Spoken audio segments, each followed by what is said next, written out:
ഞങ്ങളുടെ കുടുംബാമ്പലത്തിൽ ഉത്സവമാണ്. ഉത്സവത്തിൻ്റെ തലേ ദിവസമാണിത്. അപ്പോൾ ഇന്നിവിടെ കരോക്കെ ഗാനമേളയായിരുന്നു. അത്യാവശ്യം നല്ല പരിപാടിയായിരുന്നു. എനിക്കിഷ്ടപ്പെട്ടു.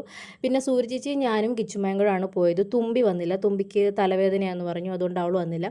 പിന്നെ എൻ്റെ ഫ്രണ്ട് ഉണ്ടായിരുന്നു. ഇവളെ നിങ്ങൾക്കറിയായിരിക്കും. ഇവളുടെ ചേച്ചിയുടെ കല്യാണ വീഡിയോ ഞാൻ എൻ്റെ പേജിൽ ഇട്ടിട്ടുണ്ട്. ആ കൂട്ടുകാരിയാണ് കേട്ടോ ഇത്. പിന്നെ ഈ ചേട്ടൻ്റെ പാട്ടാണ് എനിക്ക് ഏറ്റവും കൂടുതൽ ഇഷ്ടപ്പെട്ടത്. പിന്നെ ഈ മോളും നല്ലപോലെ പാടുന്നുണ്ടായിരുന്നു. ഇവരെ രണ്ടരയും പാട്ടാണ് കേട്ടോ എനിക്ക് ഏറ്റവും ഇഷ്ടപ്പെട്ടത്. പിന്നെ കുട്ടിയാണ് കേട്ടോ അനൗൺസ്മെൻറ്റ് ചെയ്യുന്നത്. നിങ്ങൾക്ക് നല്ലപോലെ നോക്കിയാൽ കാണാൻ പറ്റും. അത് കഴിഞ്ഞിട്ട് കൈകൊട്ടുകളിയൊക്കെ ഉണ്ടായിരുന്നു. ഈ പിള്ളേരുടെ എനർജി പറയാതിരിക്കാൻ വയ്യ. ഞാനൊക്കെ 2 സ്റ്റെപ്പ് വയ്ക്കുമ്പോഴേ കുഴയും. പക്ഷേ ഇവർ അടിപൊളിയായിട്ട് കളിച്ചിട്ടുണ്ട് കേട്ടോ. പിന്നെ കപ്പലിൻ്റെയൊക്കെ വാങ്ങിച്ചിങ്ങനെ കുറച്ചുകൊണ്ടിരുന്നപ്പോഴാണ് എൻ്റെ 2 കസിൻസിനെ കണ്ടത്. ഇവളുമാരെ കസിൻസ് എന്ന് മാത്രം പറയാൻ പറ്റില്ല, എൻ്റെ കളിക്കൂട്ടുകാരും കൂടിയാണ് കേട്ടോ. ഞാൻ വീഡിയോ എടുക്കുന്നത് കണ്ടിട്ട് അവളുമാരെന്നെ തല്ലിക്കൊല്ലാനുള്ള വരവാണ് ഈ വരുന്നത്.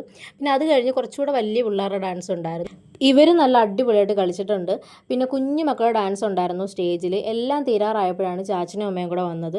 പിന്നെ നമ്മൾ കുറച്ച് കഴിഞ്ഞപ്പോൾ അൻവീനെ കണ്ടു. അൻവി നല്ലൊരു ക്യൂട്ട് ബോയൊക്കെ വെച്ചിട്ട് നമ്മുടെ അടുത്തോട്ട് വന്നു. പിന്നെ കുറച്ച് കഴിഞ്ഞപ്പോഴേ നമ്മൾ തിരിച്ച് വീട്ടിൽ പോയിരുന്നു.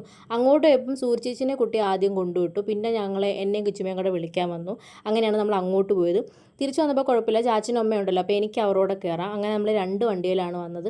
നല്ല തണുപ്പായിരുന്നു. തിരിച്ചു വരുമ്പോൾ നല്ല മഞ്ഞുമായിരുന്നു. നിങ്ങൾക്കത് കാണാൻ പുക പോലെ ഇതാ കണ്ടില്ലേ. അപ്പോൾ ഇന്ന് ഇത്രയേ ഉള്ളൂ. ബൈ.